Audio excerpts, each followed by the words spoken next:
Thank you to all the speakers and the translator for coming here, and also that's the most important work, translation, and also to the students who are here. The reason behind this panel of migrant workers and trade unions was because I was reading a news story in which Amrit Wilson, one of the speakers there, was also involved, I remember, and I recall a picture of Asian women struggling for, and I had no idea what these things were, right? But Asian women struggling for equal rights and the ways in which trade unions helped or did not help them. So that's a story I recalled very briefly. And then I read stories of different people, including Talat Bhatt, who has been a friend for a long time, and Taj Mahal I had heard of, but I did not know him personally. And Farhang Khalifa, of course, I've known him for long. And Consuelo there, I knew of her struggle, but without knowing of the details. So the reason behind this event was to think of the ways in which trade unions helped or did not help migrant workers, and also the ways in which migrant workers transformed trade union movement in the UK. Right? So the way in which it transformed trade union movement from being this white, macho kind of organizations to something that were less macho and less white.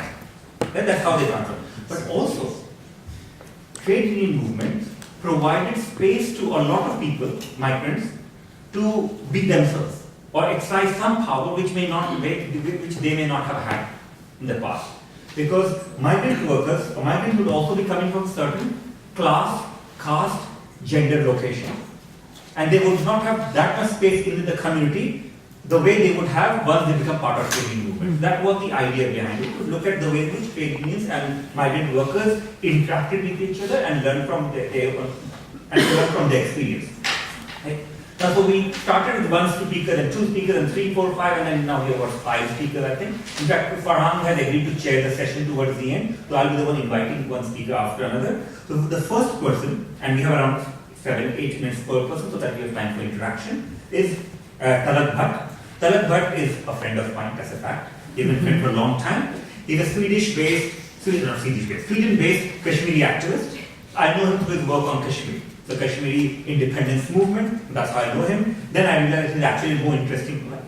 Kashmiri independence freedom fighters itself is interesting. He was even more interesting in terms of being, I can reveal a secret, a communist anarchist who's into various interesting things. So that's how I knew him a bit better. Then I knew that, the story I didn't know of it, is his journey from Kashmir, Pakistan into Sweden. And the ways in which, of course, he was one of the pioneering figures in ensuring that Sweden started paying equal wage to migrant workers, non-white workers also. So that is a struggle I was not aware of. That only came to become aware of in recent times. He will be the first speaker, and he has a movie to show. So,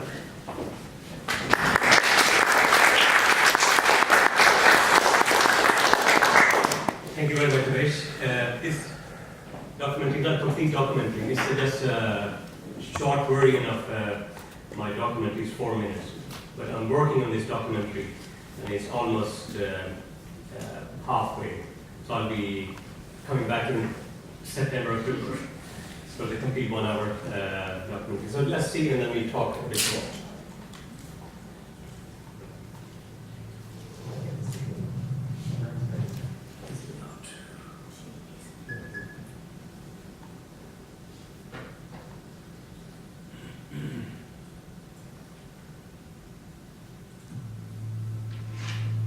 I came to Sweden in 1997 to work on MS Radio, formerly known as a Baltic Star, that sails under Panamanian flag, cruising daily between Stockholm and the Åland Islands. My father, Robert, was already a Viredial employee since 1985 and worked in appalling conditions as a non-EU worker. We worked 13 to 14 hours a day, 7 days a week. After 11 months of work, we were allowed a 5-week holidays. This working conditions is a health risk for us and my colleagues frequently with the hospital. The pay being merely 6,000 to 7,000 Swedish crown or around $700.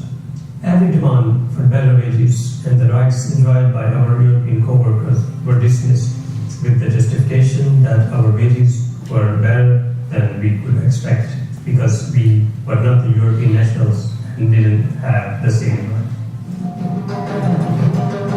But we proved them wrong. In summer 1999, we started a campaign joined by the major Swedish Siemens union SECO that made the company acknowledge the equal rights of all workers.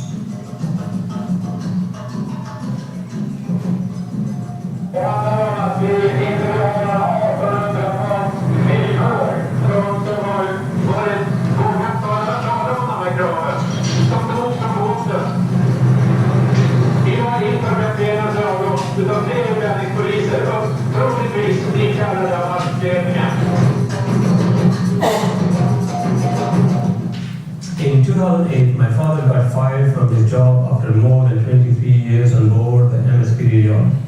He was also facing deportation since the MS Period management used an EU directive aimed at putting an end to the employment of non-EU workers on board ships flying European flags. This time, the non-EU workers didn't get any solidarity from the big union SECO and the EU workers on board. We decided to join a radical union instead. We launched a new struggle to save jobs and residency permits. The campaign escalated to blockades after negotiation had failed, and later to a boycott campaign for a year.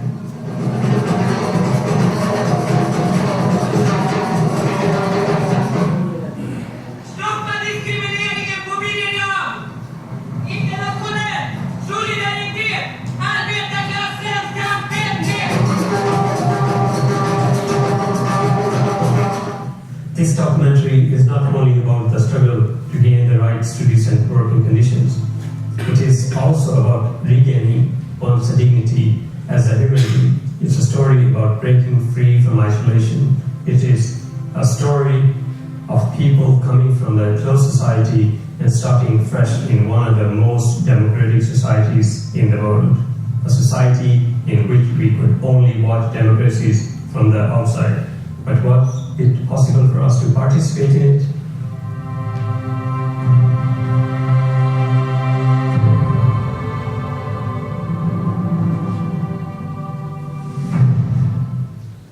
Since 1999, I am collecting images and video clips to document the history of this struggle. Although this documentary is aimed at a wider audience, it is especially made to get immigrant workers to organize into unions, as they are the most vulnerable to exploitation. This will need your generous support, not merely by the way of your donation, but also by spreading the word and amplifying the message. Struggle can lead to victory despite all odds. Workers, all work unite. Thank you.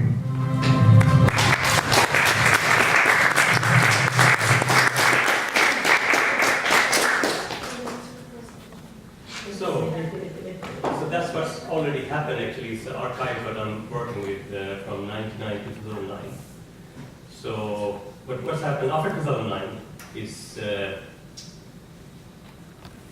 because our boycott campaign, the company actually got bankruptcy in 2013 after 4 years.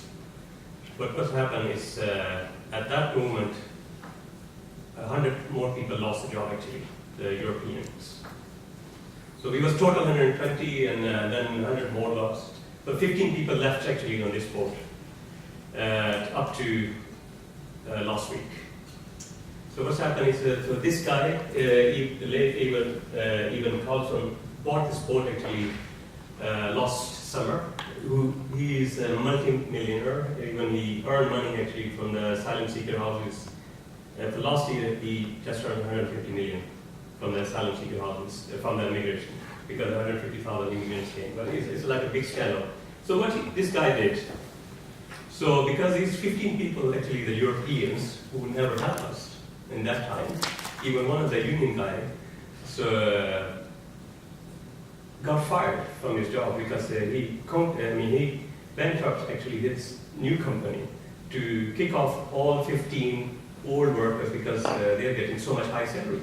And this new guy want to get cheap labor. No confidence.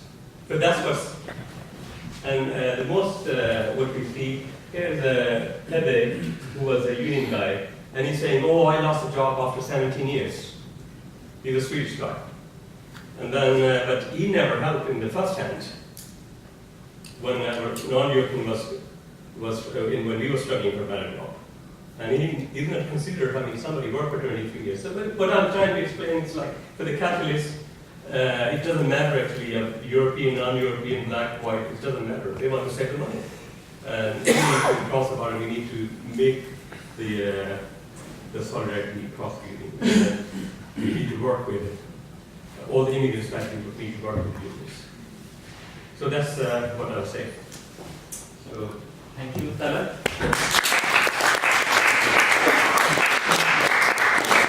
Our next speaker would be Consuelo Moreno Yusti. Right? We'd want you to see, you can sit there, stand here, whatever you prefer. And she's various things. She's an inspirational figure. She's the Unison representative for the outsourced workers and a key campaigner for SWAS Justice for Workers campaign. Right? It usually calls for Justice for Cleaners. It has expanded to include more workers. And she's a strong defender of rights of vulnerable migrant workers. In her own words, and I'm quoting her from an article, she said, I think that migrants bring a lot to UK society. Our contribution is positive. We pay taxes. We bring money to the capital of this country. We do jobs that are important for the economy. For the future, I hope that all workers will be organized and able to fight for equality and justice because everyone deserves to be respected. We should all have equal rights and dignity. Consuelo Moreno.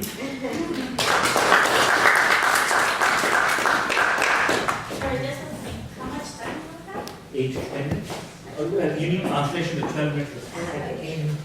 Gracias a todos por venir, gracias por esta invitación. Vengo en representación de la campaña Justice for Cleaners en SOAS, que lleva 11 años de duro trabajo. Thank you all for coming. Thank you so much for being here with us today.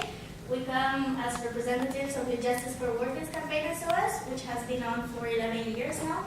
Nuestra campaña se inició en el 2007, donde conseguimos el reconocimiento del sindicato, conseguimos el salario digno, pero no pudimos conseguir la contratación directa de la Universidad de SOAS. Our campaign started in 2007, and ever since we've been recognized by the union, Unison. We've achieved London living wage, but something that we are still fighting for is to be brought in-house, not as outsourced workers. El objetivo de conseguir la contratación directamente por la Universidad de SOAS es para terminar con la tercerización y poder concluir con la injusticia, la explotación y la discriminación a los que hemos sido objetos de los limpiadores. Our goal, in order, what we want to achieve by being in-house is to end outsourcing, which is an exploitative way of contracting people and hiring people, and to help the fight of immigrant workers. Yeah. Okay. Después de conseguir el salario digno y el reconocimiento, las represalias nos hicieron esperar y tuvimos una deportación de 9 compañeros, entre ellos una chica embarazada de 6 meses. After we achieved to get London living wage, we got the consequences, and sadly, as a surprise, a deportation was organized for lots of workers and cleaners, and 9 of them were deported, including a pregnant woman. Sin embargo, continuamos y en el 2014 hicimos una huelga histórica con el que conseguimos el mejor contrato del Reino Unido. Tenemos sick pay, 30 días de vacaciones y la pensión. But we continued with this struggle, and in 2014 we went through a strike, a historic strike at SOAS, and we achieved the best contract in the UK for cleaners, which is that a part of the London living wage, they get sick pay, they get 30 days of holidays a year as every worker, and La pensión. and the pension, the right for pension. Estamos en el proceso de contratación directamente con SOAS y nuestra campaña ha cambiado de nombre de Justice for Cleaner a Justice for Worker. We are still fighting, and the struggle continues with SOAS, the university, and we've changed the name from Justice for Cleaners to Justice for Workers because it's not only the cleaners anymore. Porque normalmente queremos que todos los trabajadores no sean terciarizados. Estamos en el cambio por las personas de seguridad, por las personas de los restaurantes, por las personas de mantenimiento. La tercerización en SOAS debe terminar. Because of course we don't care only about us, but we also care about other outsourced workers like security, maintenance, or catering, because outsourced is an exploitative way of working, and it should be finished for everyone. Son 11 años de duro trabajo y esta campaña ha sido una campaña muy fuerte en el Reino Unido y queremos que sea inspiración para todos los centros educativos, para todas las personas que se quieran organizar. It's been 11 years, it's been a hard struggle, but it's also been an example for everyone in the UK. So we want to keep spreading the word, we want to get everyone together and to get the message that we should unite and fight for these things together. Es importante que los académicos, los estudiantes de los centros educativos sean conscientes de esto y se involucren, porque debe reflejarse las enseñanzas de una universidad con los valores que realmente deben reflejarse y no con la injusticia que se vive. It's really important to get academics and students on board, because we cannot be talking about justice in the classroom but then not having that justice in how the university works itself. No se puede enseñar unos principios y unos valores cuando realmente dentro de un centro educativo hay personas injusticiadas, discriminadas y explotadas. You cannot be teaching justice and equal rights when you yourself are exploiting workers and you yourself are not bringing those values into your work ethics. Yo mismo en ese momento tengo una hija que va para la universidad y quiero que vaya a un centro educativo donde haya justicia, dignidad y respeto. Like Consuelo herself, she has a daughter and she's going to be starting university next year, and what she wishes is like for her to go into an institution that is just and that actually defends these rights for everyone. Y la única forma es involucrarse, organizarse y encontrar el respaldo de un sindicato. En el caso de nosotros en SOAS es unísono. And the only way to fight these things is by organizing ourselves, by uniting together, and hopefully get the representation of a union. In our case, is Unison. Quien nos ha apoyado, y espero que esto sea para ustedes una inspiración y se involucren y logren organizarse en cada centro educativo en esta Universidad de Westminster, a la que me han invitado y les agradezco mucho. We've been supported by all these parts, like students, academics, and union, and we just want to inspire you to do the same thing, to get together in this university, because we're sure that there are injustices to fight for, and thank you so much for inviting us to this Okay. La lucha continúa. Gracias. The struggle and the fight continues. Thank you.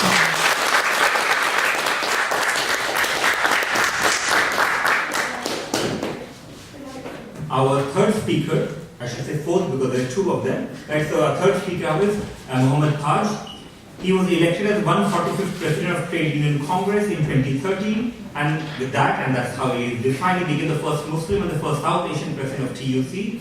He started as a bus conductor in Bradford in 1974. He got involved in Transport and General Workers Union, now part of Unite, when he began to investigate complaints that Asian workers had to pay a bribe to union officials to work on the buses.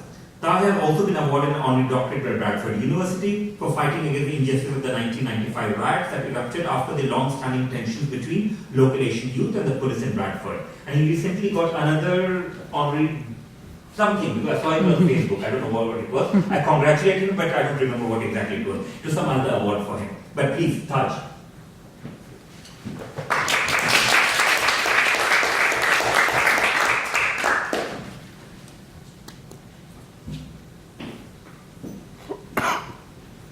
Let me get this iPad sorted out for my notes. It keeps going wrong.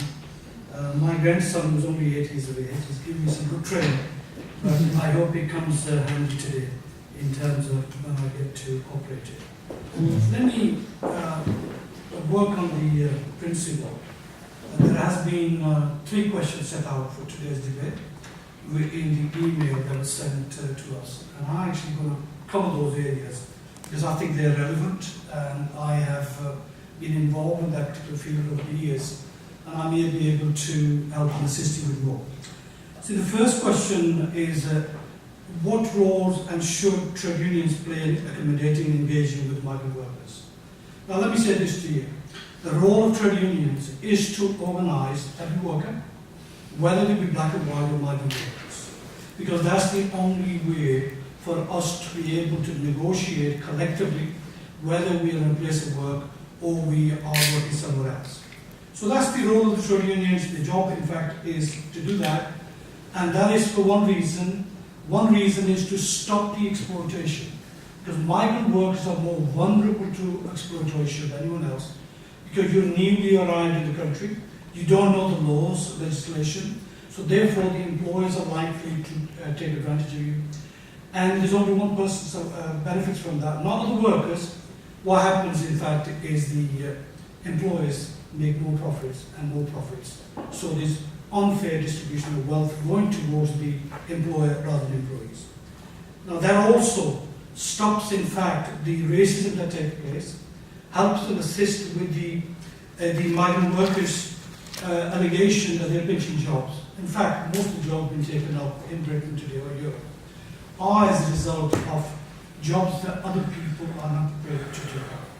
One of those prime examples is a comrade earlier I cited, just in the cleaners campaign. We have a large number of cleaners in London, my own union Unite, and we have attempted to recruit them and continue to do so. And I'll explain a little bit more in detail what we've done as a union and other unions are doing in terms of making sure that we actually recruit migrant workers. I always have argued for the last 30 years, recruiting migrant work into unions is good business because unions grow and white workers benefit from that. And when we actually talk about equal opportunities for women, LGBT members and all the other communities, they benefit from the strength that comes from organising. And of course, you know, the current situation in Britain and what we've seen, the terrible events the other day, in London, for example, racism grows. I come and live in Leeds, near to a city called Bradford, West Yorkshire. So we've seen some bad, horrific attacks, believe it or not, on women who are wearing hijabs, young ladies going through the towns and elsewhere. It's an atrocious situation.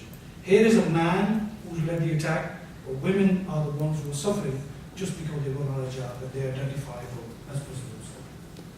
Let me say this to you, my background. I'm a migrant worker, I was 14 years of age. My father called me over, and I think the explanation that can give my details. I could not speak a word of English. I went to school for 3 months, the old days we used to call it immigrant centres, Bradford College a year and a half. It's a 2-year course to complete in English. Unfortunately, I could never finish it. I had to go to work in mills and factories because my father was struggling to raise the family with a mortgage of £5 a week, the house he bought for £150, and it was a struggle. So although salary was only about £10, £11 for him. And I remember the first salary I got for a 40-hour week was £5. And let me tell you that I tried to join the union where I was, because of the mill, and they had a dyes and bleachers section where you could actually apply for a job in the section and it was higher pay.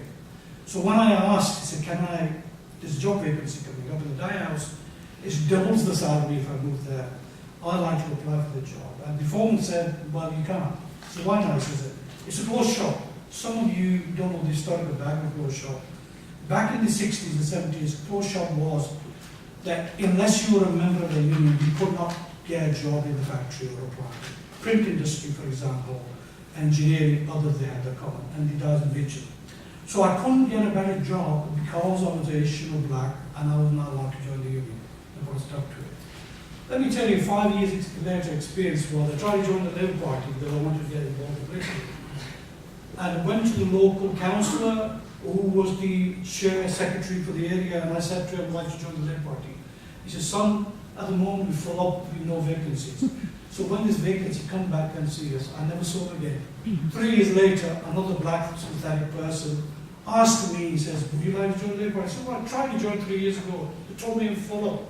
He said, let me get a join, and I joined and I became an activist because that Labour Party had more beliefs close to my heart, adapting the time, by the way, rather than currently or in the past under Blair days where I was always opposed to the Iraq War and all the other war ventures because I think it's fundamentally wrong to do the trade unions. So I joined the TGW Tropical General Workers Union in 1974. It was a closed shop, and I discovered there was corruption taking place. That although I got a job, pretty easy, applied and got it. Any of my other colleagues who were Pakistan, Bangladesh, India wanted a job. Now the reason for that was that a large number of them used to leave every 2 years so they could go and visit their family. And the visit for 2-3 weeks wasn't enough because the airfare used to be about £500. So you needed to work nearly 2 years to make it to see your children. And the agreement obviously gave you 20 days a year. You couldn't have an extended leave. As a result, later years when we got black representation at workplace, we negotiated an agreement where people could pull away 2 weeks holidays banker, and in the 5th year you could take 18 weeks. So people in fact save holidays 3 years, 4 years. And we negotiated an agreement that said in an emergency where somebody dies in your family, you can have 8 weeks unpaid leave any time. That made people stay in the union and continue to work. And as a result of that, now people like myself have been able to draw a pension out 40 years later, and we can actually live in a reasonable comfort rather than live in poverty. Now let me give you, because time is very much limited, so I'm going to have to skip some of the things. The experience of racism I saw.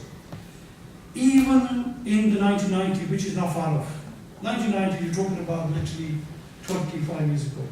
Bill Morris was the first General Secretary of any trade union in Britain.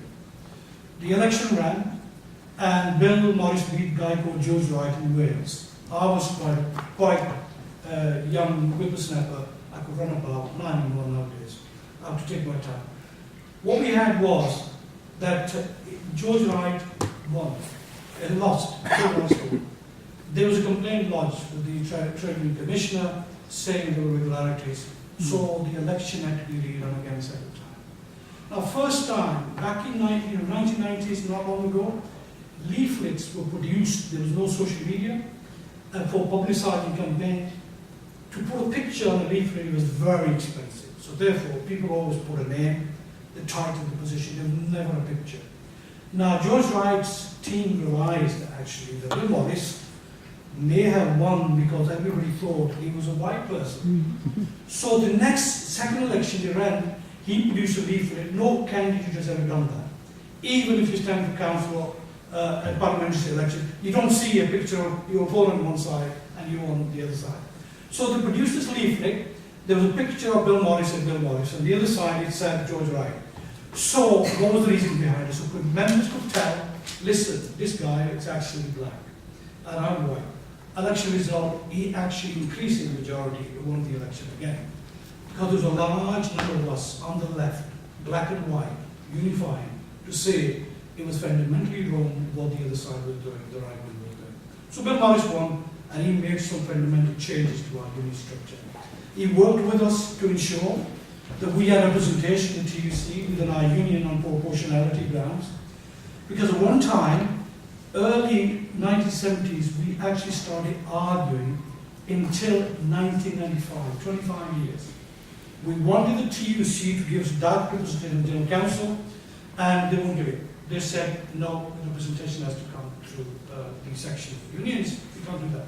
Because wherever there was large numbers of us, we got elected as trustees, the officials, but we didn't last long because people were deselected. They actually were thrown out because we didn't know the procedures. In my case, actually, I was involved with very much a group of young people those days. They were all on the left, I was on the left. In fact, they considered me as one of them because I was a lefty. Long hair, those days, not much left nowadays. I had plenty at the time. So basically, I was accepted and I made actually rapid progress. And then, of course, when they saw my commitment, I was in fact a committed bus worker. And then I was supported throughout. Eventually, I rose to branch secretary negotiators level. Then I was on the board of the company as a worker director, which is an employee share ownership concept, comes from America, 4 years. Until I was sold out by my own union, my colleagues, because they sold the company to the highest bid of 285 rather than retaining for the workers. Now that's the experience we had. And when the Bill Morris campaign ran, let me just tell you, when you hear racism, I don't get affronted what I hear today, because I've seen worse. Bill Morris campaign in Wales, the campaign was, don't let the coon call the tune. there were leaflets produced, distributed all in every work club. It was acceptable amongst members in England, in Yorkshire, Scotland, all over. Nevertheless, those people, in fact, were sensible, intelligent, they knew he was the best person for the job. But that's the kind of racism we saw. In Bradford area, where I live, we used to have skinheads. They used to go to a pint of lager, and there was no trend for having curries. But nowadays there is. But they used to go out, and they actually used to say, we're going on Paki bashing nights. So in the evening they used to go out, any Pakistani, any Asian, it didn't matter, Pakistani, Indian. And basically you were attacked, black person was attacked. And that's why most of us in the trade union, others we call themselves are black, including me. It's a political terminology to unify so we can actually show solidarity to each other. And that's what we did back in the 60s, 70s, because we were under massive attack. In Southampton, in Birmingham, in Liverpool, because National Front were very strong, they were coming in March in our cities, so there was huge problems. Let me just say this to you, what we've actually been able to do in the trade union movement. The left of us in the TNG, I was on the executive since 1999. I argued strongly that we should actually recruit, have an organising department, so did my colleagues. And we managed to persuade our general secretaries to invest £4 million, and we in fact hired, over a 4-year period, £1 million each year over 4 years. We hired 12 organisers to go recruit migrant workers. When we saw the success of that, currently we have 120 organisers who spend nearly £8 million, and the members that come in, join us, stay and become active. 40% of our work organisers are migrant workers, Brazilians, Mexicans, French, Pakistanis, Indian, various languages they speak. Give you a prime example, Two Sisters, which is owned by an Asian guy called Mr. Singh in Middle East. He employs 5,000 people. He exploited them. And when we sent these organisers, they've recruited nearly 4,000 of our workers within 2 years, recognition agreement. Sports Direct, for example, 5,000 people there. We're doing pretty well. But at the moment, we haven't really made a breakthrough because people are frightened. They're not taking on job, 0 contracts. But we haven't given up. GMB is doing the same thing with EAS. So the unions, in fact, have learned to say we're going to go out, organize people, and make sure that they're able to participate in our union structures. Our union, in fact, does help and assist with language skills, training. We have in-house training school, a development program for those people who become councils, politicians, and to become negotiators. And basically, I'm saying to you that I'm stood before you as a product of that. I'm the one who could speak a word of English. It was the union that gave me the education that was necessary, the skill that was necessary for me to progress. And I think it's important that workers join unions, stay with them, because collectively we do well.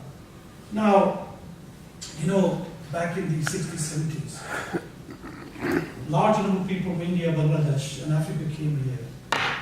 They were very radical. They were highly educated. And when they came here, they set up Indian Workers' Association, Pakistani Workers' Association, Bangladesh Workers' Association. They were members of the Communist Party in those parts. They were very radical. And they saw the struggle under the Raj in terms of what happened, the colonialism. And they actually believe in collectivism, working together and fighting, and that was brought over here. Currently, at the moment, we've lost that. The younger generation, people in the Asian community, in fact, are going through an identity crisis, particularly the Muslim youth, for example. They're at a crossroads, they're not sure exactly how they should identify themselves. Those people come from Kashmir like myself. In fact, you are forced to have a Pakistani passport, because you cannot have a Kashmiri passport. Kashmir is not independent. On the other hand, if you're an Indian side of Kashmir, you're forced to have an Indian passport, so basically independence is not given and leads to identity crisis. In Bradford, I would say that 60% of the population is from Kashmir, because the dam was built, like my father came here, and I think in terms of those people was very intelligent. If I give you an example, that 2 Bosco doctors in Bradford now own a multi-million business restaurants, 55-chair restaurants. One of the guys called Pervez, he carries the best way carrying cash and carry. He's a billionaire, and he was Bosco doctor in Bradford. That's the best job you could at the time as a migrant worker. So there are progressive people, in fact, who have come through those days. Now, in terms of the You know, what can I say about the fight we had with the TUC and the trade unions? My own union, doctors were marching behind Inner Power, the famous speech in Rivers of Blood, for example. And when we actually had various other struggles, we actually, black workers, we supported women's movement in our union to ensure women had the right to say so. And they got represented in union structures. And you know, 2 years later, we started arguing, women did the same with each other first. Then women and the black workers, we fought for equal rights for disabled members within the line, into the group, LGBT members. And now, lastly this year, youth representative, directly elected to 226, will be sitting in our executive. So progress can be made in a tremendous way as long as we actually are involved and as long as we have allies along with us, it can be done. We cannot do it without allies. Thank you.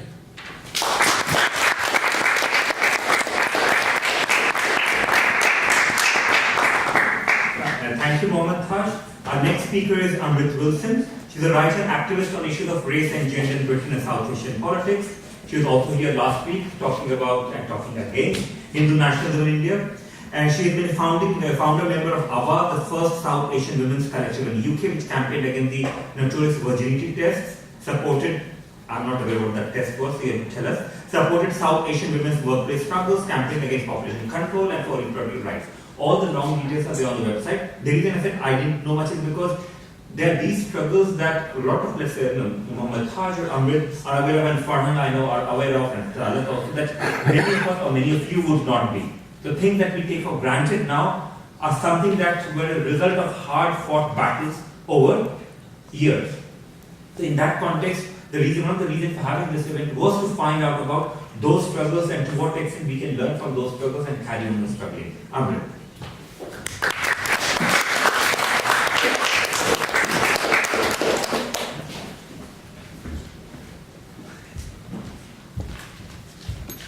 Thank you so much for that very flattering introduction. For me, it's been pretty inspiring to hear Consuelo, although of course I have heard her before, but it's always nice to hear again, and also Mohammed Taj. And I mean, as for me, I think I'd just like to make some quite general comments. Firstly, I think, you know, because I've been in this country a very long time, from the late 60s on, what Mohammed Taj said spoke to me as well. The scale of racism, the intensity of it, the Paki bashing, the exclusion even from clubs, from areas, and so on, and also, of course, from the unions. In terms of Asian women, because a lot of my work always was with women, I documented details of a series of struggles which Asian women fought in this country. Which no doubt Mohammed Taj would remember some of them. There was the Mansfield hosiery strike in Loughborough, where the unions again were traitors really to the workers. There was the Imperial Typewriter strike, where Asian workers and black workers had to fight to get anything out of the union, and before that take on white workers. And then, of course, there was the Granwick strike, which everybody remembers. And the Granwick strike was important for a number of reasons.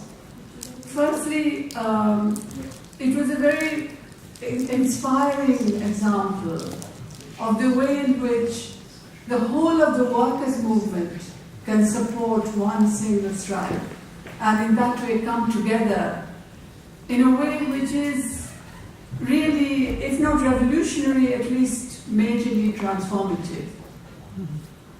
The Granwick strike was also important because it was the first time when the media played a major role in destroying a workers' movement. It was also immensely inspiring. I mean, for me, I remember the summer of 1977, when the first mass pickets were called This was a strategy which the workers employed. They toured the country talking to workers in different workplaces and told them about their strike, and a few months after that called this mass protests. And these were some of the moments which I don't think I'll ever forget in my life.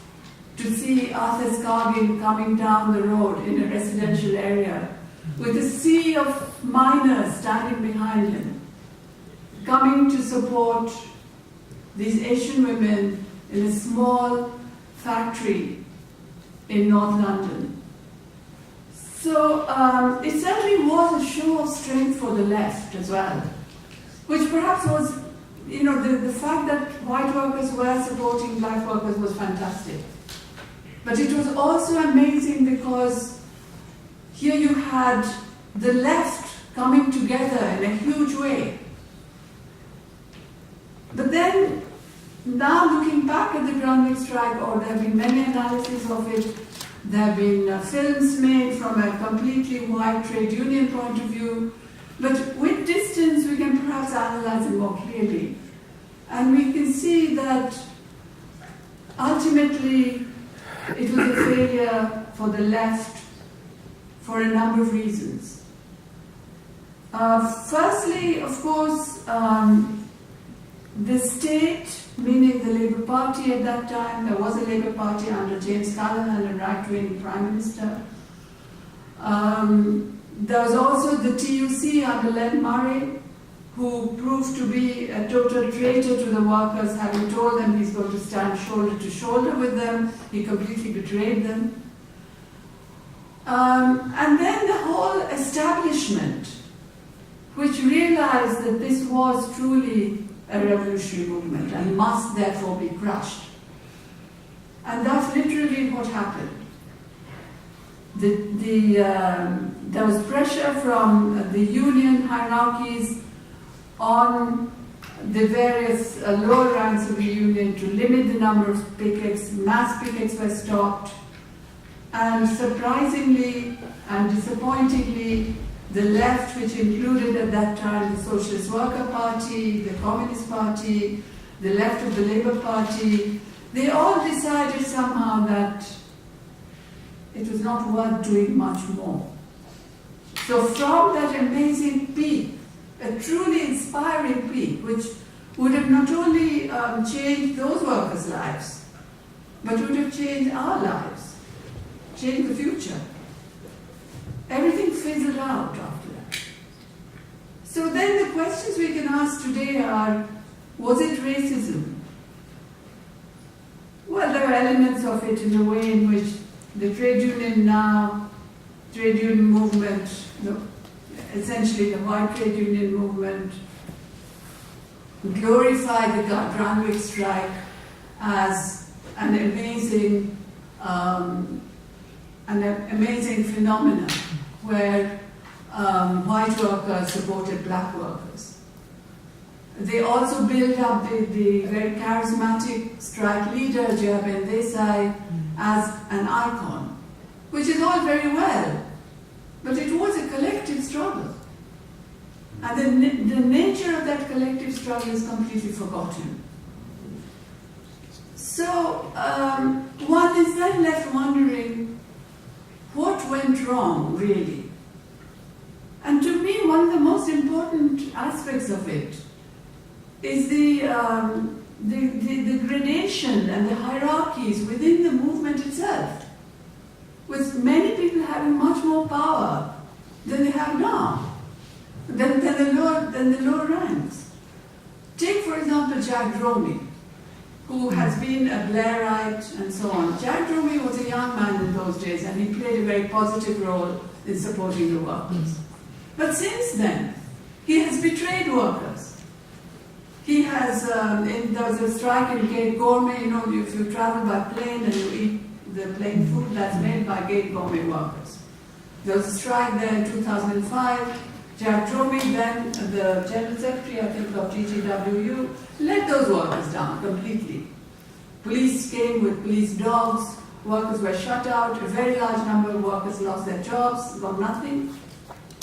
And yet that Gay Gourmet strike also could have been another iconic strike which would have caused change. So people are afraid because the upper echelons of the trade union movement identify with the ruling class, with the establishment. They don't identify with the workers at the bottom. And then we have, so, you know, one can talk endlessly about the Brunswick strike, but really I don't want to, and I know my time is limited. I'd like to say something about a struggle which is going on right now, which I've been part of. In fact, one reason I'm feeling very tired today was that I was on a protest yesterday. It's Mother's Day. Okay? I, for one, have never celebrated Mother's Day. I know this might make me unpopular. Because I feel there are a lot of women who are not mothers. A lot of people who don't have good relations with their mothers. And so on and so on and so on. So I'd rather not celebrate Mother's Day and have a big commercial session with cards and chocolates and flowers. I'd like to get that love every day as a mother, quite honestly. And I'm lucky that I do. But somehow, this protest happened on Mother's Day. And the reason is, this was a protest called by migrant domestic workers in this country. There's something like 18,000 migrant domestic workers. And many of them are organized by Unite, which has been reasonably good. Although they haven't gone all out for them, they've kind of done a few things. Now, migrant workers in this country have a horrible life. The reason we had the protest on Sunday was that no other day is free for them. They have to work from early in the morning till their employers go to bed. Many of them don't have separate rooms to sleep in. They're on a 6-month visa, so if they face violence and abuse, they can't really leave their employer because they cannot then apply for another visa. It's like slave labor. But England is better than some other countries. And the reason we are protesting yesterday was not about British migrant workers. It's about a woman called Jennifer Dalquez, who's from the Philippines, and she has a job in Abu Dhabi. And she had an employer who constantly tormented her, tried to sexually abuse her, burnt her with cigarettes, her arms are full of bruises. And then she was due to go back to the Philippines in January of 2016. 2015, December, he decided to rape her. Had gone at a knife point. He came at her with a knife. So she fought back and she turned the knife around and he was killed. So now she's facing execution. The case was due to have come up this morning. They have decided to postpone it, possibly as a result of campaigns across the world. But other domestic workers have been killed. They have been executed. In places like UAE, in other places as well. So this is a huge issue. I was giving out leaflets, talking to people as they passed by. And the reactions I got were very interesting. A lot of people were very supportive, particularly women. You know, they said yes, they will tweet because the president of the Philippines can ask for clemency, and that would save her life. But he's been reluctant, he has not done so. But a lot of people said, yes, this is very sad. But maids everywhere suffer. Can you imagine that we live in a world where they say people just suffer and just leave it at that? And these people, in Britain, they have a union. So what's the union doing? That's the question we've got to ask. And they could only have this protest on Mother's Day because Jennifer's case was coming up, it was a Sunday, etc. But one of the other the key organizer there, she said, Jennifer is a mother too.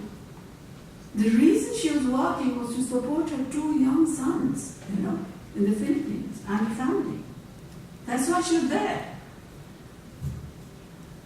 And the key organizer has a woman called Marissa, who actually I think the British tried to invite, but she couldn't come. She made a speech saying that we are mothers, we have dreams for our children, which is why we work. And, you know, Mother's Day is for us too, which is what people forget. So this is the world we live in. And in a way, the migrant domestic workers situation is one of the most acute. But we have different gradations towards it. Migrant workers doing service work is going to be the norm all over the world, but particularly in the countries of the West. Because all the rest of the world is likely to be outsourced. It's going to be sent to India, to the Philippines, to all the other countries which used to be called the Third World. And that's where the factories are going to be, that's where the very dirty work is going to be done, and a lot of that work is going to be done increasingly by women. So if trade unions want to be serious about helping workers, then they have to look at black workers.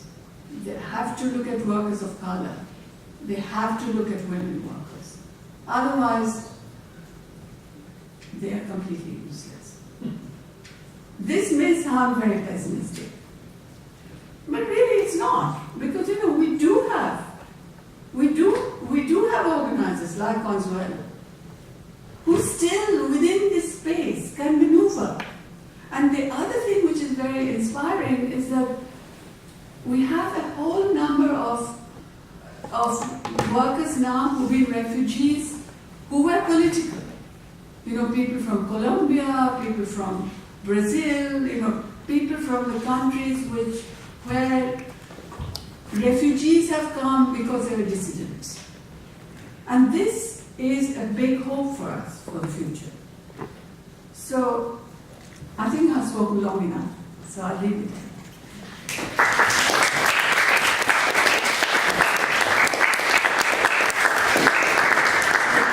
And then we have final speaker before the panel joins here, that's Dr. Farhan Muradi. Farhan Muradi, as many of you, because you are students, would know, is a principal lecturer in the Department of Politics and IR at University of Westminster. There's more for people who are not from our university. His research interests include broadly areas of political economy, capitalism, oil, democracy, development in Middle East and Central Asia. He has PhD from University of Leeds. He has taught at various universities, including our University, Westminster.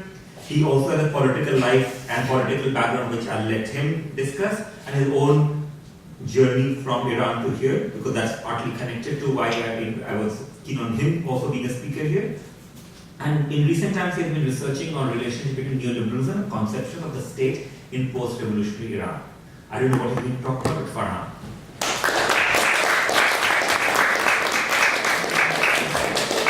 I don't have very much to say, apart from, I just want to pick up from where, Amrita? Yeah, where she left.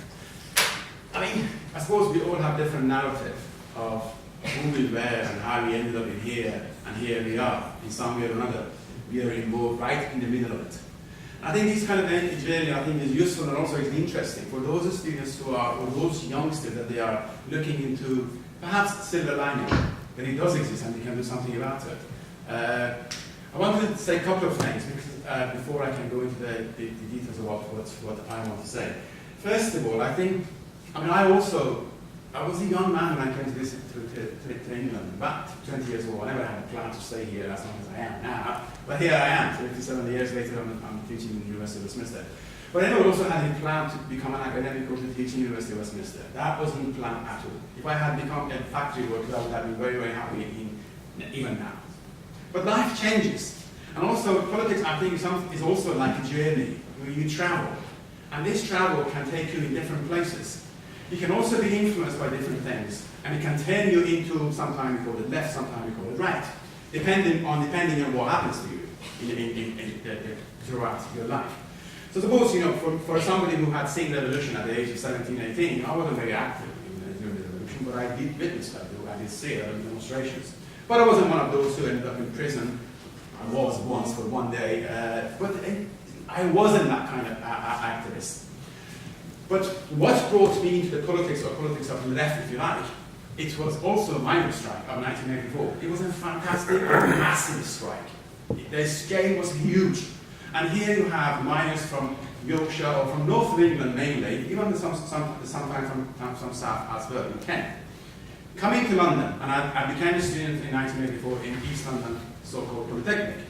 And miners were coming to London. I was activist. I was one of the SWP member, actually. I was a member for 20 odd years.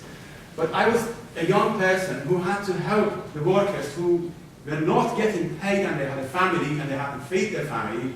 And sometimes they didn't have any idea what they were doing in London. They didn't know where the place was. But you get involved, whatever the reasons. I never thought about what am I doing in here? It just comes automatically. So in university, I started organizing pickets, buckets, and collecting money for an Iranian who can't even speak English properly, talking to Yorkshiremen and talking to the people who were living in different parts of London. And why am I doing this thing? Collecting money every morning, 7 o'clock to whatever it was, and organizing meetings, taking to the meetings here and there, all day and all night. Apart from one day, one of these miners said to me, "Excuse me, you don't mind me if I can ask you a question?" I said, "No, go for it." He said, "What has it got to do with you?" I said, "What do you mean?" He said, "It's miners. You're Iranian. You're hiding in here." And I said, it woke me up. Wow. And I said, "I like it. I like to do this kind of thing. I want to support you. I know there's injustice in here." Because my level of politics wasn't in a way that I could perhaps get involved as much as I wanted to. But he was shocked. I was also shocked. Here you move into a direction that you're not always in control. It gets controlled by events, and the events is changing you. And I was fully involved for over a year. My life was miners. I was going to my classes. I started also studying for my coursework, etc., etc. So I was also studying economics, which sometimes was very boring, especially in econometrics part. Anyway, let's not go there. The miners' strike turned me to be who I am, in terms of moving towards the politics that I thought genuinely it was injustice taking place, and going to pickets, going to pit villages, and being with the miners for somebody who never thought I could end up in the pit villages. But here I am, at the age of 24, 25. So that kind of phenomena, it gives you direction, it also gives you perception, it also gives you an understanding of what the world look like. But that also helped me to understand how the world works. Because I was very keen to find out what happened in the Iranian Revolution, why did it fail? And I wanted to study economics, because I wanted to know how capitalism or the system, it helps us or it forces us to behave the way we behave. Right? And the second point I want to raise is this really. I was asked to give a lecture about migration. It's not my specialist area. I've thought about my studies for many years, and I had to do it today, this morning. And for 2 days I started looking at the subject. And I read 1 or 2 or 3 articles about migration. And I was thinking, how am I going to frame this? Okay, I have got it, because of my politics. The system comes right in front of me. That's the starting point for me, the global capitalism. What Talat was mentioning. Global class, working class. I haven't broken from the social classes. I haven't. I'm still with that. And I think I think it helps me to understand the world better. It also helps me out to understand how this role is taking place. And where is the role of trade union, and what you mentioned earlier on. That the trade union is working and shifting here and there and there. But the struggles from below, I always thought it shifted trade union too. Trade union can be shifted, it struggles very, very hard to the left, and sometimes it struggles very low, it moves to the right, depending on how we look at these things. But something else happened to me, that I started looking at the world internationally. Not in terms of Farhang is Iranian, and so is Middle Eastern, and so is whatever it is. I thought I belonged to one class. I broke from nationalism easily. Okay, I read 1 or 2 books as well. Michael Brendan Anderson, I read his book on Imagined Community, and it totally broke me from nationalism. But it wasn't just that, but it also a struggle The struggle, work-minded struggle, helped me that the nationality in itself is meaningless. Okay, I was also reading Marx, I was reading Engels, and they were helping me to move away from what I was entangled with. Now, I had to do these two lectures, and I started framing it, my lecture this morning. And I was doing the deviation, I said, deviation, let me start first. Of course, it had very little to do with what we were supposed to do. But I thought, what the heck? I'm going to do it, and Dinesh can correct me. Because I went first for 1.5 hour, Dinesh came, I don't know what Dinesh did, because I didn't study. Left. He said to me he could something, I don't know what. Here we go. Anyway, what I'm trying to say, the system itself, and I trace back by the history of migration from 1900 and I end up with current situation. And if you look at the ebb and flows let's just start during the First World War. End of the First World War, Second World War, Third, and it has always been up and down. And the capital, sometimes, it socks migration. They even send their planes to bring them in here, or to take them to Germany, or wherever they take when they need them. And when they go into crisis, they treat the migrants like whatever they could. Like Trump is doing it now, Donald Trump, or like Theresa May is doing it. Right? They use and abuse them. And it's the same system that it causes people to use any means possible, through the sea or through whatever it is, to leave from Iraq or Afghanistan or Libya, and then come wherever they can, in the name of refugees or whatever you want to call them. And yet, they treat it like a dirt. I mean, how can you explain these things? It's just unexplainable. So here they are. I mean, how one can explain, so Mexican workers who have been helping the USA economy for many, many, many years, 12 million of them, now they are saying, oh, you have no place in here. So whenever they are good, you use them. Whenever they are not good, kick them out, kick them out. So I suppose what I was telling the students this morning, how migration has been fantastically important. And here they are going to stay with us so long as the system exists, because the system needs profitability. They need to cut costs. They cannot survive without it. I mean, Trump can say whatever he wants. He knows for sure those 12 million workers are not going to be easily sacked from different workplaces, because those classes that they own those industries cannot afford to sack them because they are very profitable. Equally, Trump can say whatever he wants. He cannot shut down those supermarkets that they are importing their goods from China 24 hours a day, because they need to make sure that they are profitable, because otherwise they cannot survive. But the system, it generates those contradictions, just in the same way that it creates wars and whatever it possibly can. But they are never, or they are hardly get, never happy, or they hardly get any kind of harm towards themselves, because they're very clever about it. And you look at, in the last 20, 30 years, any of us can Google income distribution in the Western world, especially USA and UK, and you realize how the 1%, so-called 1%, have gained so much out of the world they're living in. Okay, so what does it mean? So what? I mean, we are living in a difficult situation. I mean, migrants are becoming again under attack, under threat. I also remember in 1980s, late 80s, when I used to go to outside the Brook Lane, now it turned into fancy Brook Lane. I used to go there and stand up because the fascists were selling their newspaper. I was also going there to stand up in there to come there. That's the kind of a struggle you get involved. That's politics for you. You can't stay home and have a rest. But how one moves from whoever they were into actively getting engaged in real politics, of course there's journey, but also I think you have a role to play. I might be 57 now, at the time I was 23, 24. But I haven't lost my culture. I don't think I have lost the debate. I can convince the new generation whether it's a university or elsewhere. I actually was very impressed with Talas' program, that he brought inclusivity, black and white, and the grey and whoever. We can find a way to organize and mobilize. It's difficult, but what choice do I have? To stay away and let the wind to come in and take whatever it can? Or can I start in one corner? Sometimes I can start by being in my union, but sometimes I can also engage in discussion, convince those who can be convinced by my ideas. Or they can convince me. I haven't got any problem with that. And I suppose I'm very lucky to be amongst the youngsters, because they give me so much. but I hope I am giving them enough, that it may shift their journey into a journey that I'm not suggesting it's going to be like me. It's going to have its own color, its own way of finding whatever it may be. But I actually think there is a hope. I think there is a hope because of the example that it was made today. But I also think, I don't want to be deterministic.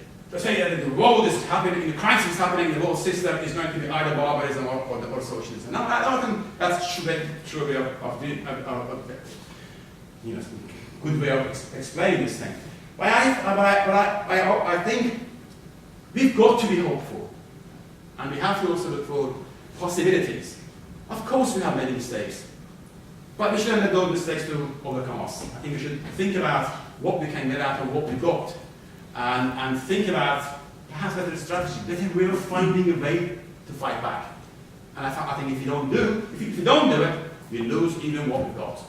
But the choice is, well, organize, mobilize, and find a way to push it. I don't think we're going to have a revolution. We can delay the kind of thing they are doing there, or whatever they want to do it. Thank you.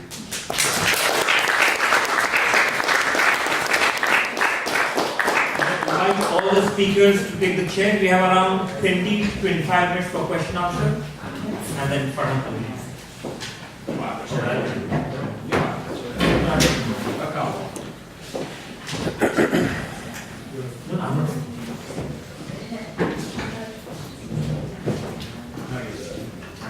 Who'd like to start? Oh yeah, let them sit, sorry.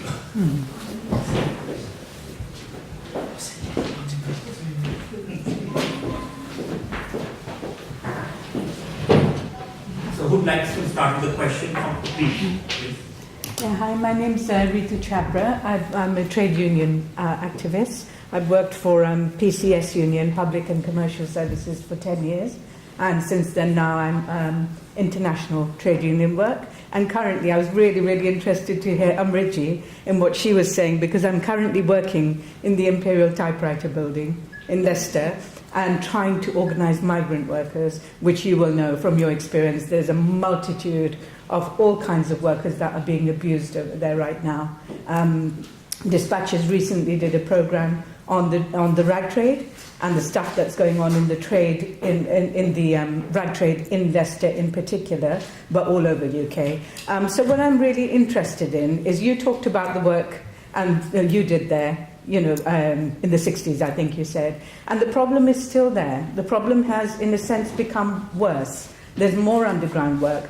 Migrant workers, migrant employers abusing migrant workers. How do we actually look for a more, a solution that will be lasting? I'm trying to get all the stakeholders involved, getting the unions involved, getting the local authorities, HMRC, a number of people involved. And I think what will happen is we'll achieve something, but it'll last for maybe 6 months, and then it'll go back. So how do we actually do something lasting? If the panel can give me something on this, I would love that.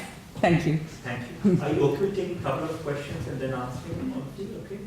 Thank you. Do you remember the question? Mm-hmm. Next. Okay, that's fine, Steve. Yeah.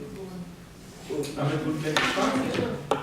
Well, I'm really interested to know that this is happening. Yeah. It'd be good to actually catch up. Yes, definitely.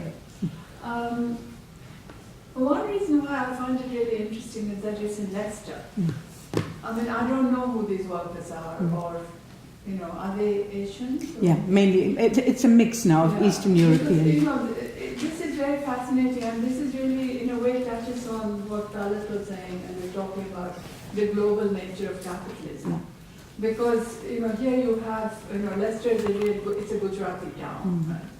And it's interesting because those inequalities, which are probably there in Gujarat, are reproduced here, So that's what makes it, to me, of really very great interest, because who are these workers? What is their situation? I mean, personally, I think once you've got things going there, it would be good to have some good publicity on it.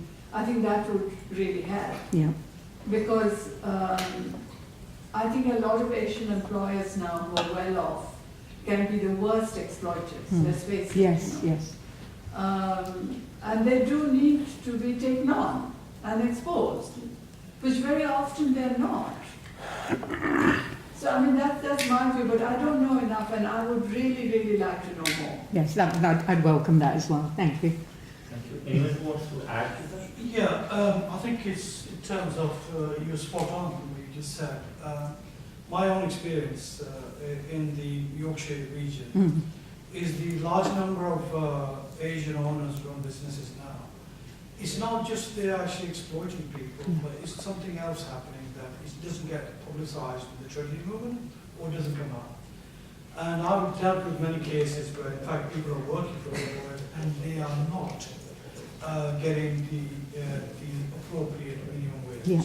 None of them pay any more than minimum wage. But the worst thing is this: they know that if they employ someone and 22 hours or less, there's no national insurance contribution by the employer. So in fact, people are working 50 hours a week, but paperwork is given to them that they're only working 22 hours. So there's a saving for that. When in fact the person employed there is not paying their taxes either. So it's not in fact good for the economy, good for the country, and it's bringing the whole community dispute. You know why that is happening? And when, if anyone turns to a trade union, joins the union, well, I've dealt with cases where a person has joined the union, we went to that dialogue. They vote with his uncle, his cousin. He says, Uncle G, we got your cousin to work for us in this job here, look, he's turned to a union, he's causing problem. So we've done so much work already building up the case. It has to be dropped because they're not trying to go any further in a court and just a tribunal. So there is in fact that exploitation people are being used. How do we actually handle that? It's very difficult. I think young people and our activists and workers, they need to learn that we've got to make a contribution towards the wider community, pay our proper taxes. But when I came here, I started to work literally after 2 years. I worked all my life, I've paid my tax, and I think I've been a good migrant to this nation. They made a lot of money out of me, but I hardly spent any on my education when I came here. And I think here, unless people, migrant workers come here, they pay and have legalized job, they're not going to have a pension. So when they in fact pension off 60, 65, or whatever the age is going to be, they're going to struggle. So I think we've got to look at innovation, we've got to look at waste. Let me say this, the trade union movement in fact, you know, the waste design, because I've seen it from inside of it, they're very reluctant to go and recruit migrant workers. They look, there's a strategy in our union, other unions, to go on Greenfield side, there's works 2,000 workers, there's potential to do so many. Who's interested in going in recruiting 50 people? In my region, I actually persuaded my union to go out and recruit people. You know what happened? We recruited 20, 30, within up to 3 months, it's dropped, 0. Because when the issue is resolved, they leave. You cannot, in fact, maintain the membership, and the unions will not go in there. The trade unions are good at organising a big plant, but they are terrible. And they don't have the resources, when I say they're terrible, where they can actually individual cases here and there all over the place. And I think it's important that we look at ways how we can persuade union. Because in future, there will be more and more migrant workers in Britain. Unless the unions recruit migrant workers, get them to be active, we are going to have no trade union movement in Europe or in Britain in the future. Anyone else who wants to add? Thank you. I just wanted to add this one small thing. I think also from what I've seen, the relationship between the employer and the workers is not a conventional relationship at all. You know? And that needs to be really taken apart, you know, because there's a lot of feudal links or they've been brought from the village or there's all that needs to be taken apart, you know. Because they're exploiting them. This is where they've got a handle on it. The employers know they can do this. They have people who come on short-term visas, 6 months visas. What they're earning over here and the conditions they have over here are far better than these domestic workers you talked about. They're earning, you know, I was working in Kerala with dock workers. They come from Bihar, they come from Orissa. For them, Kerala is a golden city, and the same then happens for these workers. So that's partly the problem. So until there are more sanctions and then more resources. HMRC don't have the resource to actually carry out enforcement, and it's not even necessarily in their interest, because once they find these people, then the benefits bill will go up as well. So I think there's a multitude of problems, and it does need that respect. That's the biggest thing. That relationship that you talk about, Amritji, that's a huge thing. I think that really needs to be sorted out. I've taken enough space, thank you. Anyone else? I have a question for Consuelo. I mean, in terms of when you have your own struggle in the campaign, I mean, where do you derive the support and inspiration from? Sorry, where? So where does she derive her inspiration from?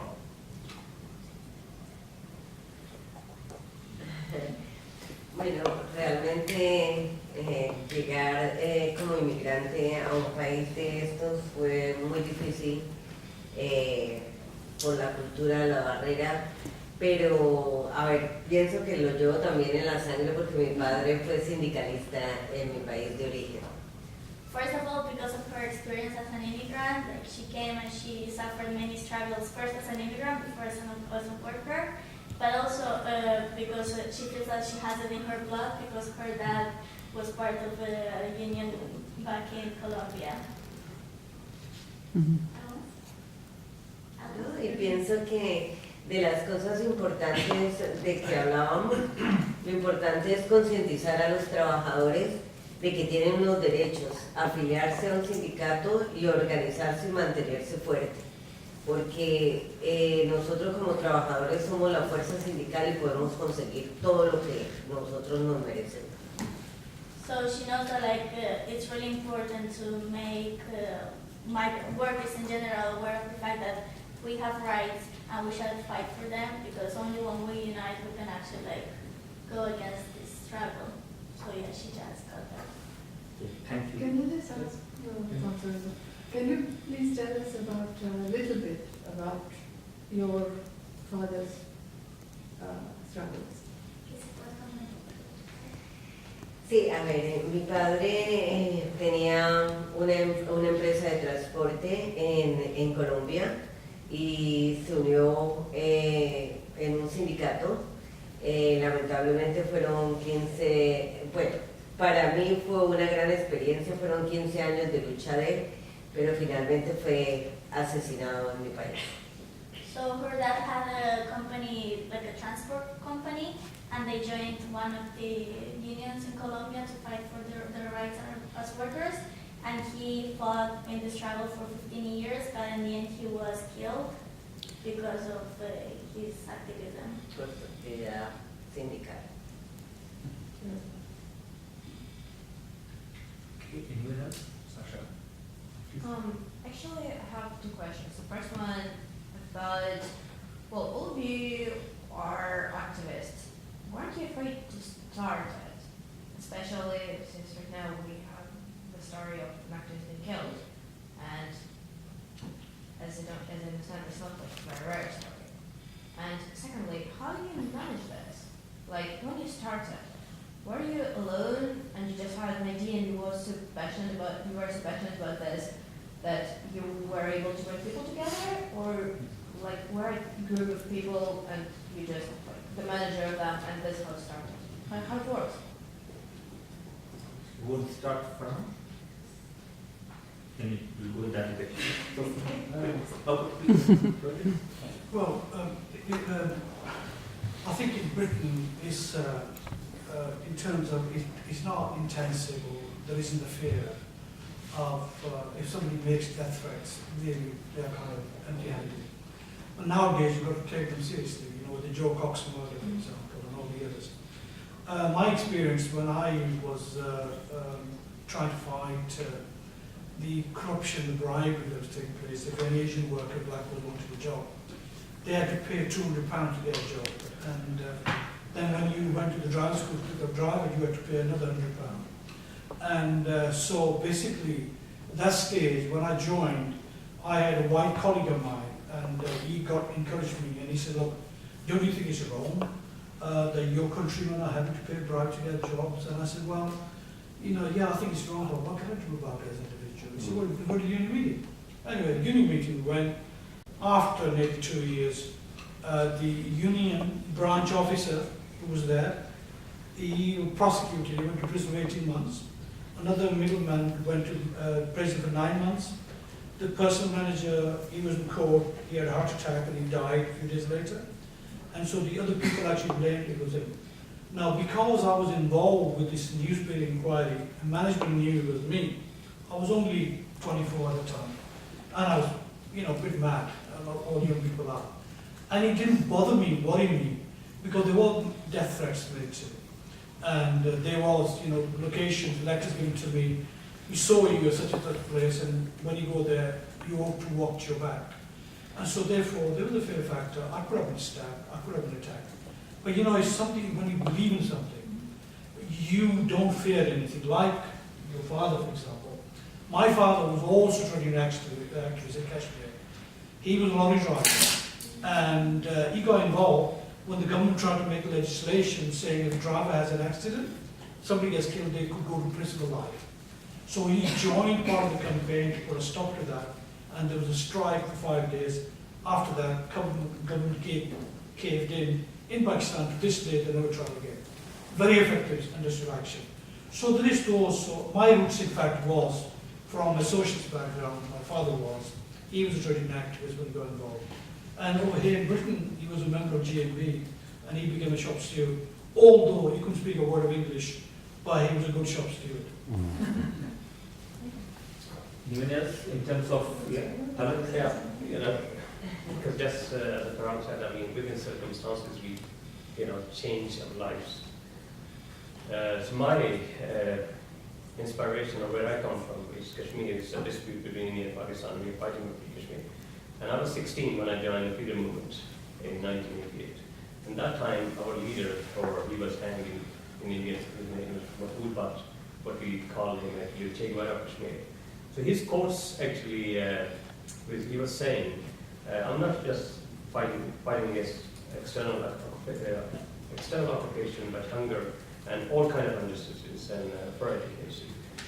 I came to Sweden when I was 25, and with that circumstance, it actually empowered me, my political background of Kashmir, and I need to fight.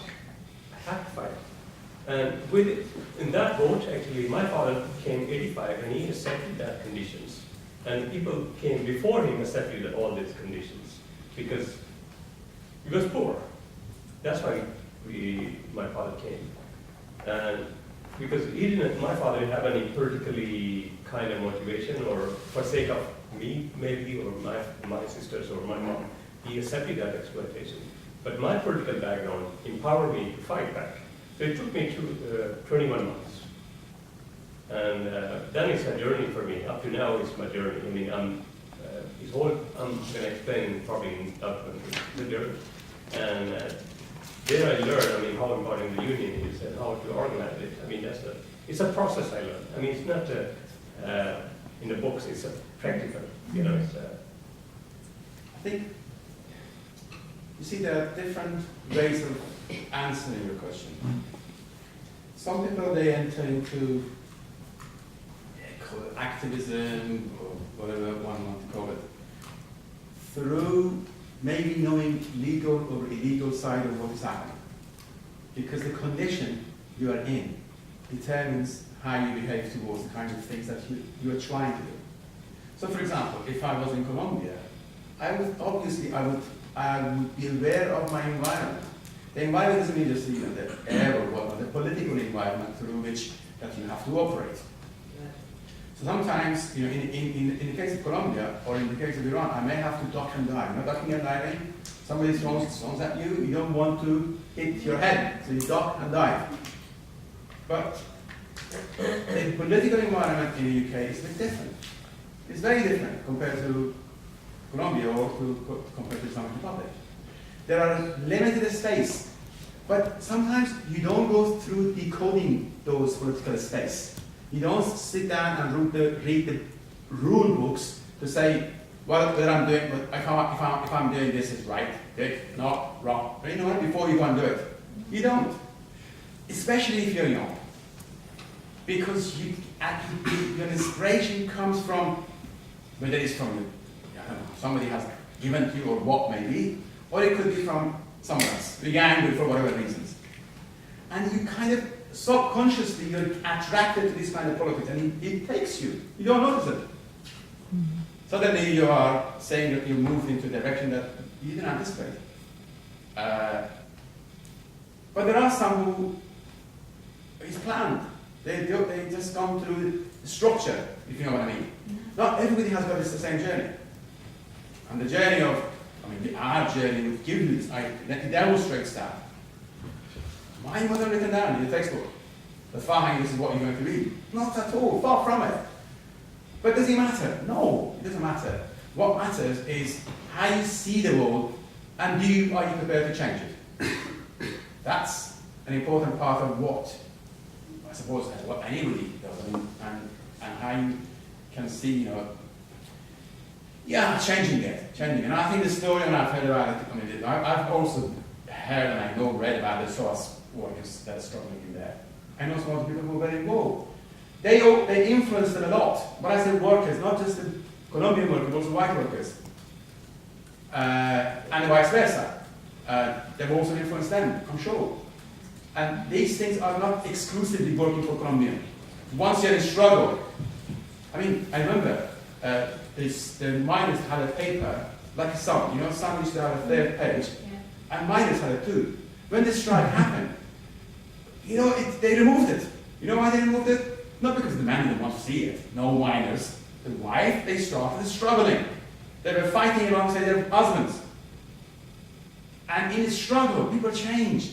People start seeing things in a different way. And then you start fighting, you start becoming aware of those injustices in yourself and the others. And that's why it's so fantastic, so beautiful, reading revolution, whether it's Russian Revolution, Iranian Revolution, because it gives you a different kind of understanding. And those histories are very important for us to understand and find out what may happen to our world. Anyone else? Sí, estoy de acuerdo con él, es muy diferente una lucha sindical, por ejemplo en el país Colombia, como hacerlo acá. She agrees with the fact that it's really different to be an activist in Colombia than to be an activist here.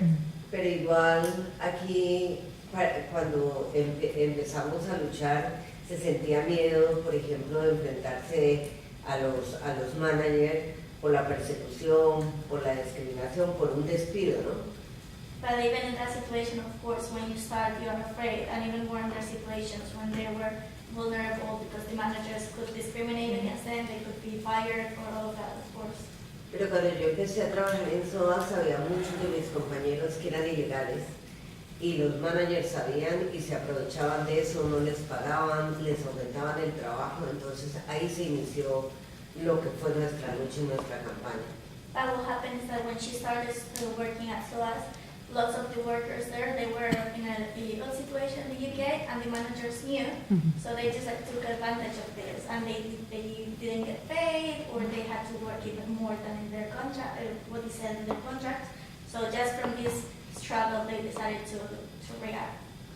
Y de todas maneras pienso que el temor es un sentimiento de todo ser humano, pero llega un momento en que uno piensa que es mejor luchar con todos los temores que uno tenga a ser indiferente, porque uno cuando vence esa indiferencia y lucha puede lograr un cambio, y lo hemos logrado.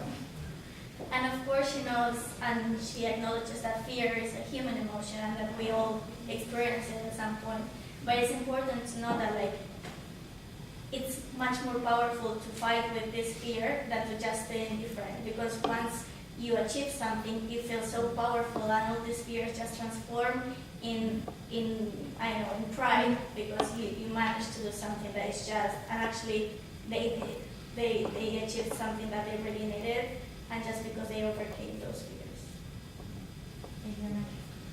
Thank you. I just want to say something briefly. Well, I think, of course, I agree with what everybody has said, but you seem to be asking more from a kind of more personal, in a sense, point of view. And I think, you know, if you're in Britain, there's two films which I've seen recently, which I think every activist should see. One is I, Daniel Blake. I don't know if you've seen it. Yeah. I think if you see that film, you realize you just have to do something. There's no way you can just sit back, you know. And if you think of the number of people who have lost their lives because of the benefits cuts in this country. You know. And the other film, which is very different, which is more about transformation, is the film Pride. I don't know if you've seen that. Now, Pride is a really brilliant film about a gay activist and the miners' strike, and how these two movements transformed each other. And if you have a chance, you should definitely see it. But having said all this, you know, we can talk about films, we can talk about struggles in other countries, but at the end of the day, politics is about your own experience, you know, and what you're going through, whether it's in your family, in your workplace, in your university, and that's where you begin. And then you have to take on the struggles of injustice. I mean, that's what happened to me, you know. From day one, you know, you become conscious of what you're facing, you know. In my case, it was as a woman. And then when I came to this country, I remember one day, which was perhaps a turning point. I was just going along the road with a pushchair with my baby was in. And a man came down the street with a broken glass, you know, to attack me. And luckily, I escaped. I actually went into the road, which is quite dangerous on the pavement. And then that day I realized that, you know, I can't be alone. I have to be with others in the struggle. And that's the key point, that you have to be with other people. And once you are in that collective struggle, that transforms your way of thinking. But I do feel that, you know, a lot of activists, you know, particularly male activists, their kids don't become political because they think it's something you have to learn and it's very boring and difficult. But really, politics is about love. You know? Or they think they feel regret that, you know, they have wasted their time, so they, you know, ask their kids not to. Yeah. You're right, you know, there are lots of them. Yeah, exactly. So, you know, I think you have to, it really is about loving other human beings, you know, because that way you care, you have to, it's a compulsion. That's how I got for this time. Okay, one. Yeah, I would like to, you know, comment. It's not a question really, but you just mentioned that, you know, in this country people came from all over the world who had a trade union background. I can relate that to myself. I was someone who was active in Marxist politics back in Pakistan from the age of 14, being a school student, taking part in trade union, going to picket lines when I was like 16. Came here when I was 26. After a couple of years, you know, got a job, joined Unison, but you know, I wasn't very encouraged to, you know, move up, or there was not enough training opportunities, because my own personal experience of, you know, trade union activities or student politics was a bit different from how things works in this country. So I was hoping by joining a union I'll be like guided through, or, you know, how things work here. But at my own workplace, maybe other people have different experience, you know, it depends on your own workplace, the kind of colleagues, you know, you get, they motivate you, they encourage you, they, you know, help you to build your capacity and move forward. But, you know, I was one of those unfortunate one. I worked for London Borough of Waltham Forest, and trade, you know, Unison Council, they just smashed the union, and there is hardly any, you know, union left in that borough. So, you know, some I feel personally kind of very isolated. So, and to some extent demotivated that, you know, where I am, there is not enough, not that I don't want to get involved, I would like to do more, but, you know, if I look around, there is not enough support. Or Thank you. Anyone else? Yeah, welcome. Anyone else? Any final comments from anyone in the panel? Yeah, just to comment, if I may, to the question you raised. I can relate to your story. And, you know, particularly in the Pakistani Asian community, I did a rights inquiry in human rights in 1995 when I was part of the commission, which the commission criticised the Muslim community very heavily for their failings. But I was trying to get my colleague, two other people, a chairperson and Professor Shilal from Bradford University, saying, look, we need to actually draw up a report which reflects the evidence we've taken. We took 14 months to do it. Mm-hmm. Because the politicians, the local politicians pulling the strings, and I actually called that report a can-do city, historically Bradford is a can-do city. And the answer to your question, I actually made a reference to the problem we got in the Asian community is that we have gatekeepers. Mm-hmm. And that gatekeepers will not give you access to politicians, they will not give you access to various places. Now, in the trade union, there is also gatekeepers, Yeah. which is at the branch level. Yeah. Branch level, where you want to become a shop steward, you will never get to a high ranking position where you actually have a chance to negotiate with the employer because other people see you as a threat. Yeah. Same situation applies in politics, the Labour Party, Conservative Party, Liberals. You go to Bradford, Manchester, others, you start showing a bit of activity.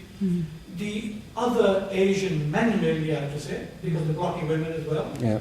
and young people, they actually will discourage you. So I always said, what I would go to speak is, listen guys, you know, when you make it through to the top, there's a ladder that you climb down. Leave the ladder for others to climb up. Don't grease it up, they keep slipping up, they can't get it. And the trade union movement actually has that problem. That problem, in fact, is natural, by the way. Politics it is, and so there is in trade union work. I remember attending a European Union election meeting 15 years ago. This politician in Yorkshire said, he says, I want black people to come forward. I want women to become a European Parliament, the rest of it. Question time came, and there was 4 of them who were seeking election. I says, which one of you willing to step down to make way for me, all my sisters here? And one person put his hand up out before me, and he says, I'm really glad to see that person. I want to hear what he's going to say. The response was, if you want my seat, you're going to have to fight for it. If this woman wants the seat, they're going to have to fight for it. Trade unions, no different. Okay, on that note, let me thank all of you for being here, but more crucially thank all the speakers. I mean, I know you may think there's a small audience, but I'm sure there's a bigger audience thanks to the recording there, right? But more than that, I mean, it's not about how many people are there, because it's more about us having the space to express our views, and then for even a couple of people to realize how important it is and what a journey it has been. I hope that this kind of stories, which I found very inspiring, will continue to work hard here in the university and beyond to challenge all kinds of injustices that continue to exist and learn from the past, but also work for a better future. Thank you very much.